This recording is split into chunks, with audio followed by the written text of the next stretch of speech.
All right, my people of faith, let's take another walk. Let's talk about how beautiful are you? How beautiful you are.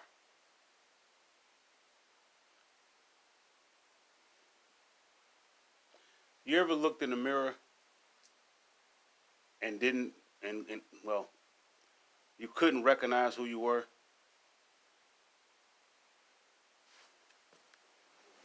You know it's you because you know you. You know you looked in the mirror and you saw some part of you that was familiar, but the rest of you seemed like it's a different person.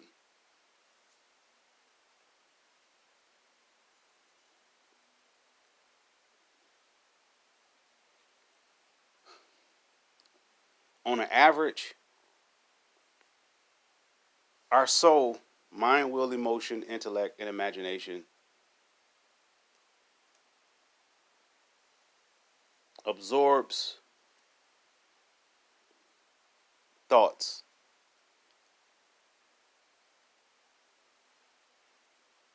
that don't belong inside of our soul. And our soul is like an image maker. You know, it once the thought is in there, the soul processes it, and then you speak it, and then it materializes from the unseen to someone can actually see it. We'll call this manifestation, right? Okay. So what fear would like to do,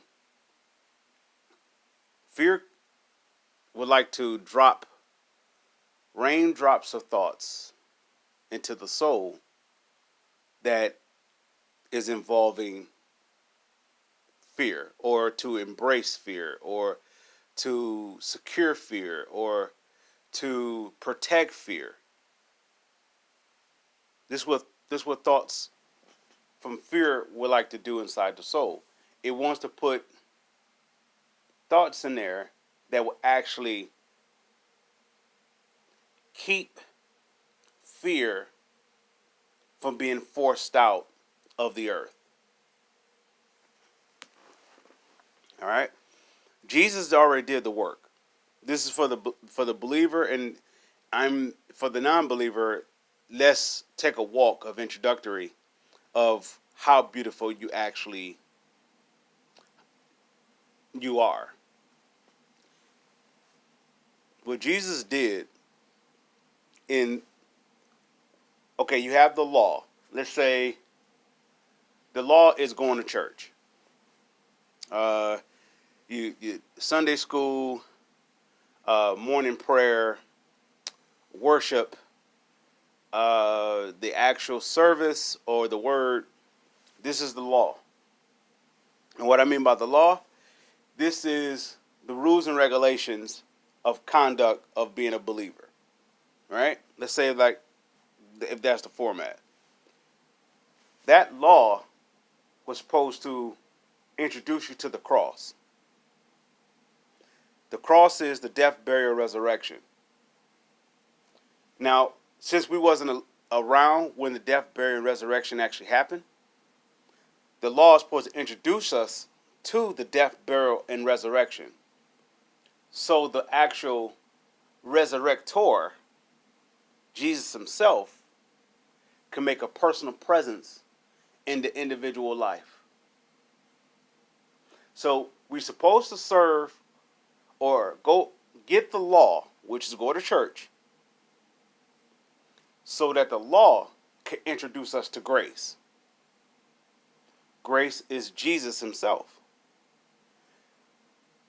What grace is not the invitation to just recklessly do things as careless, do things that would not harm you in the beginning, but harm you in the middle and the end. This is not what grace wasn't meant to be taken for granted.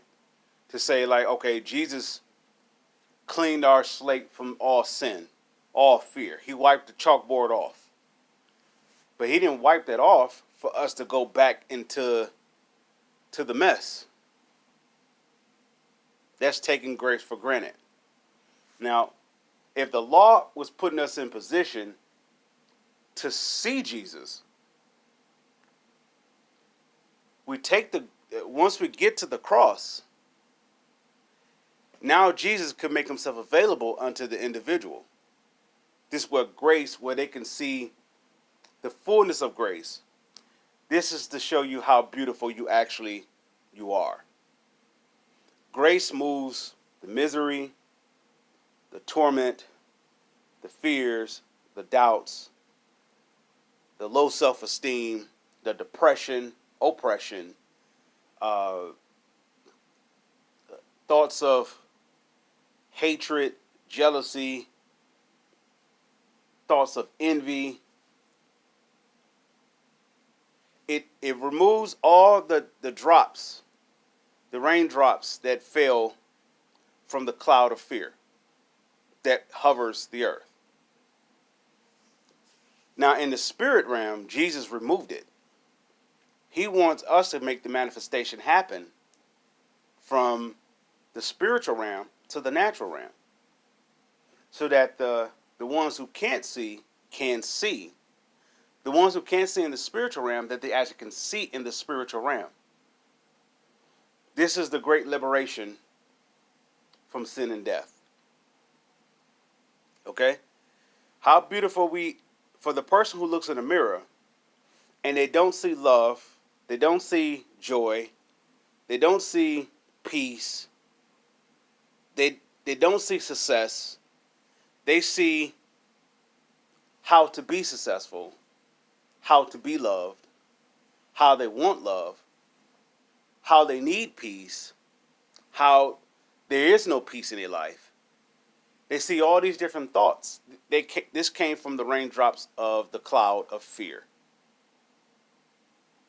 Jesus would like to be personal in the individual life, so they will know that who he is, and then they can declare that he is Lord. If you go to the church or you go serve in the law, there is no personal relationship between God and you, because that's of physical works. That's of you actually doing the work yourself. And you're actually going to make a God, an idol God, that you will serve. Going to church can be an idol God, because it goes up against the purpose of actually going to church. Going to church was to introduce you to understanding the cross. It was a schoolmaster. It's to bring you to the cross, the death, the burial, and the resurrection. And if the soul can receive the death, burial, and resurrection, Jesus himself can introduce himself to them, but not in the natural form. We're not shapes, sizes, time, hips, thighs, hair, complexion, color complexion. We're not flesh and blood. We all know this, because if somebody were to call you out your name, you'd give a reaction. That's not based upon anything physical. That's spiritual.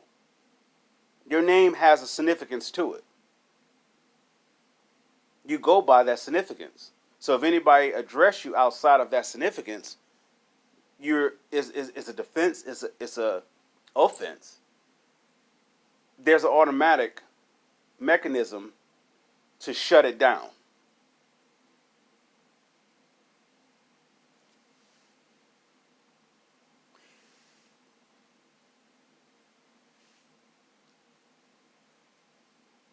What Jesus would like to do for the person who can't, for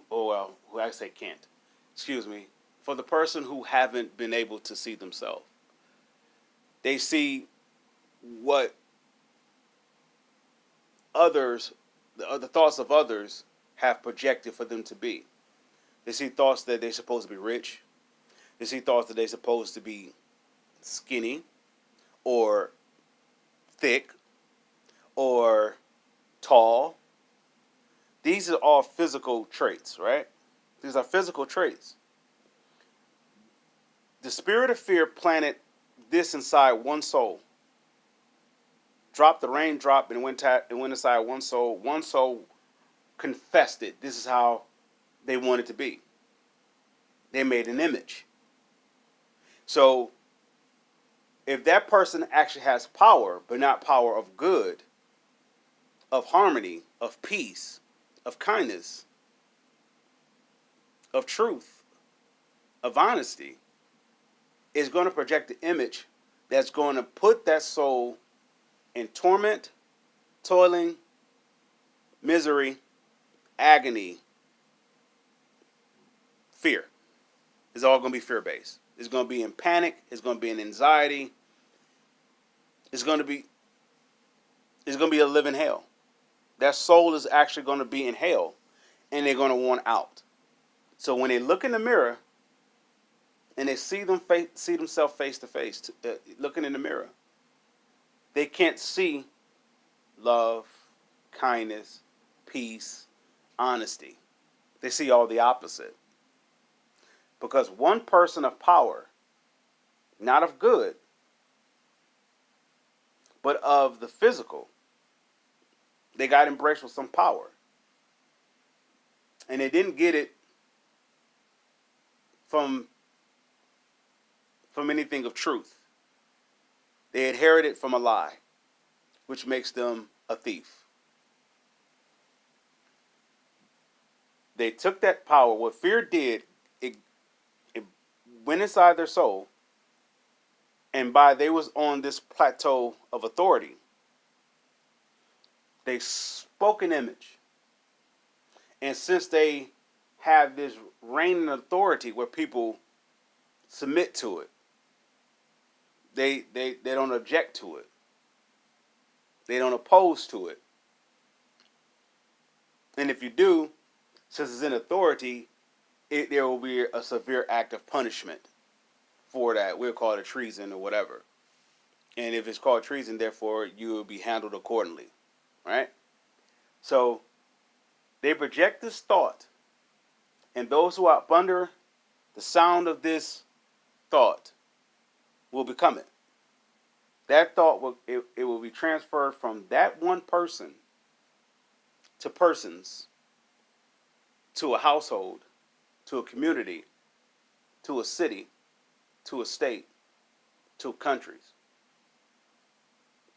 One person. This all came from the cloud of fear. Right? The cloud of fear hovers the earth.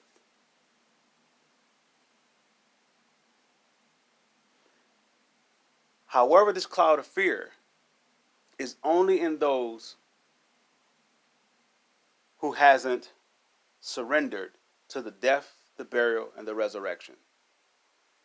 It goes past religion. You can be a Christian per se and still surrender to the spirit of fear, because Jesus was never real to you. You never went past the law of going to church or praying or the customs of what it is to be a believer. You never went past that. You never took up the cross and followed Jesus, because Jesus never introduced himself to you. So Jesus is not really that significant. He's significant in speech. With the mouth, you can confess him as Lord, but the heart is far from him. So this person can easily judge, can easily condemn, can easily look down upon somebody, to exalt themselves, to make themselves better than anybody else. Criticize, right? I'm guilty to it. I am so guilty.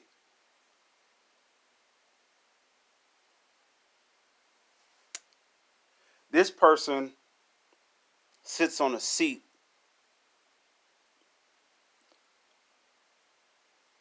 of the kingdom of darkness. Their job is to persecute the believer. A believer is not a person that says they are a believer. A believer is a person, they stand for good inside of themselves.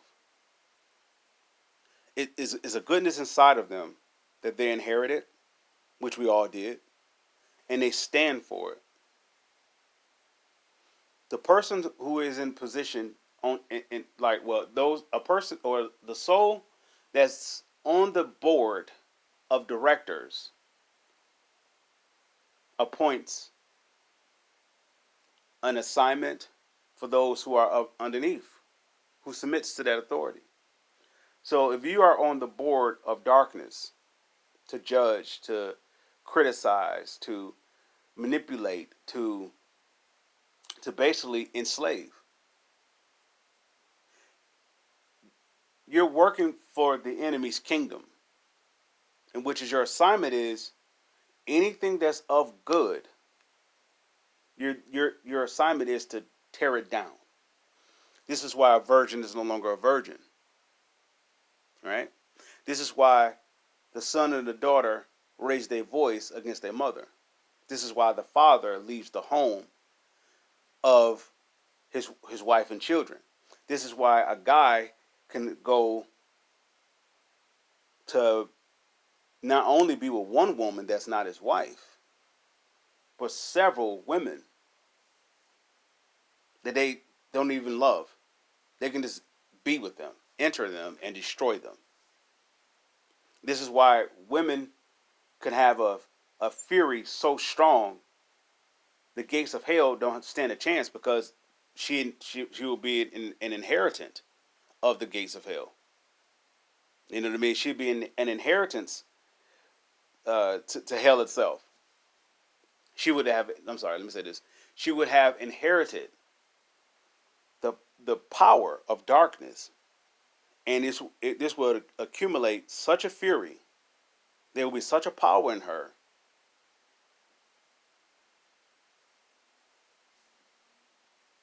The only one that can stop her is the Lord himself.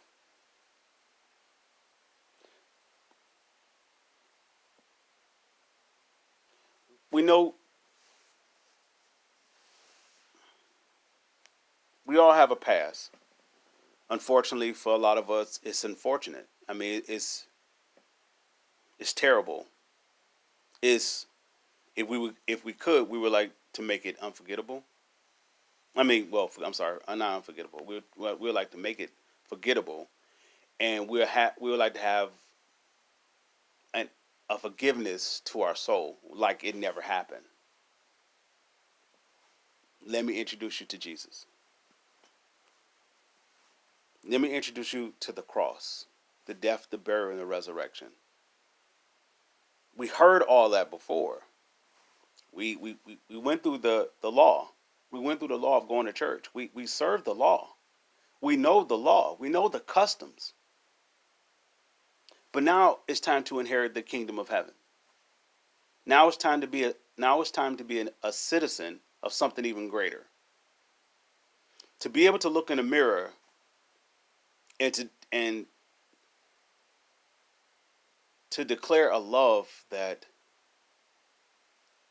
you knew it was there, but you never thought that you can have it because you was covered in so much damage or so much pain.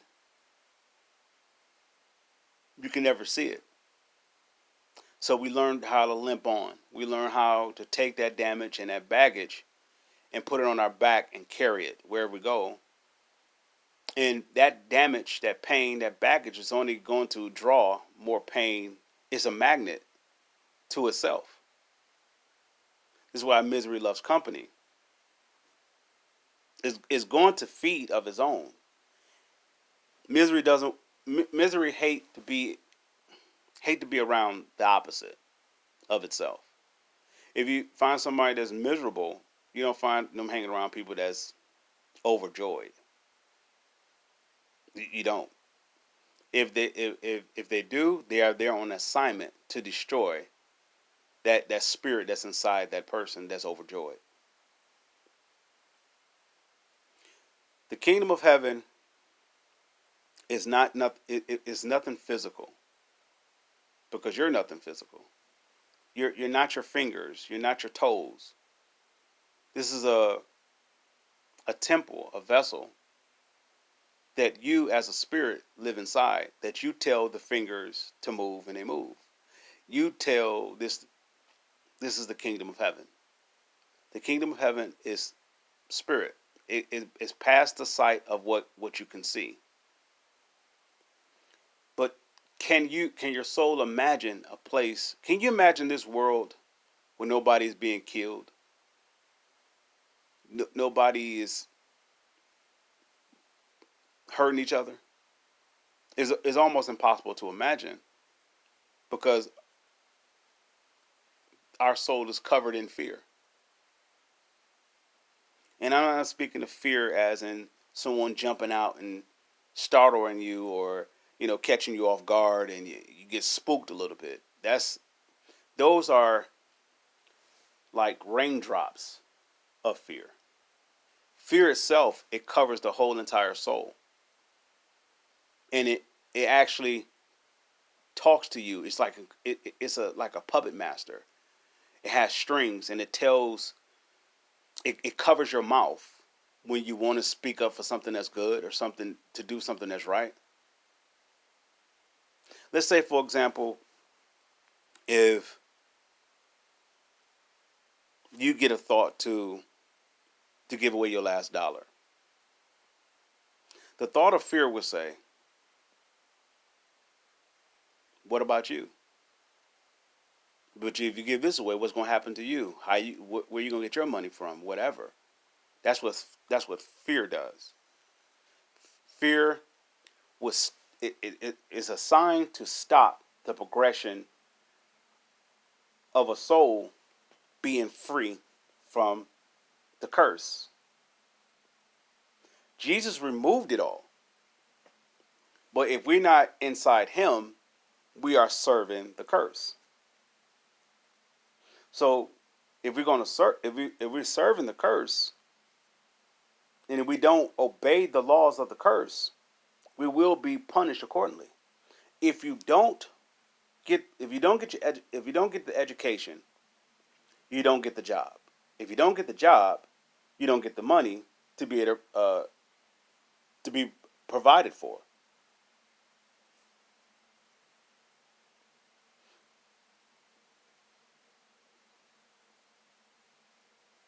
Now, if we were to wipe that whole system off the board,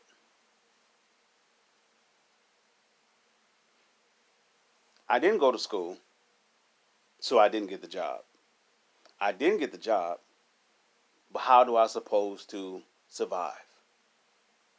I'm going to steal. No, I'm going to lie. And if I'm going to lie, I'm going to steal. And if I'm going to steal, I'm going to kill. It's going to happen. Because the provision or your wants, your needs have been amplified. Because fear itself has told you that you have to have these things. If you don't, you will die. So you're trapped in between a rock and a hard place.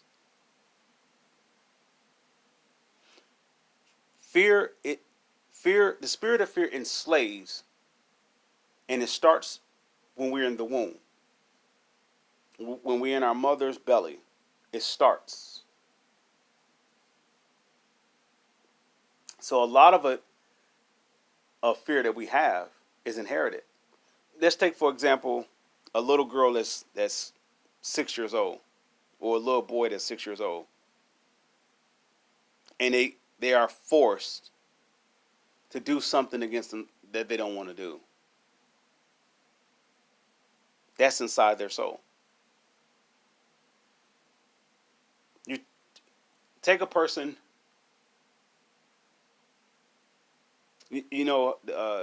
how we're talking about the missing persons, or the Amber Alerts and all that good stuff, and where people are being abducted and human trafficking and so forth. They are one prayer away from being free. One prayer away. if the person who's up under the sound of my voice will actually pray for them, they'll be set free. Just like your situation of how you're gonna eat, how you're gonna put a roof over your head, how you're gonna put clothes on your back. You're one prayer away. But there we are covered in so much fear, we can't even receive that. So we have to be slaves to fear. So now we're gonna have to work hard to get it done. Here comes the systems. The system will even backfire to the point where we say you're not good enough to even do the system. So we acquit the system. And you're forced into another system. And this one is a pitfall. a pitfall. You go in this ditch, you're gonna fall. This is when you're gonna lie, you're gonna steal, and you're gonna kill.